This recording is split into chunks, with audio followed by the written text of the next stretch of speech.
আজ নিয়ে এসেছি আপনাদের মাঝে কিভাবে ফ্রিজের লিক চেক করতে হয় তার কিছু ভিডিও উপস্থাপন করছি।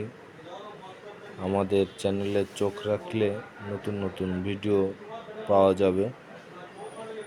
এটা চেম্বারের লিক চেক করার চেকে বসানো হয়েছে। লিক হাওয়া প্রেসার দিয়ে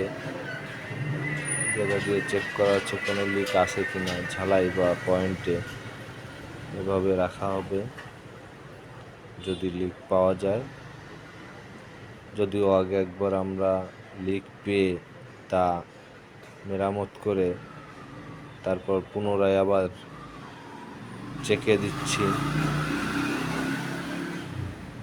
আশা করি লিক নাই, তারপরেও শিওর হওয়ার জন্য আমরা নতুন করে চেকে বসিয়েছি।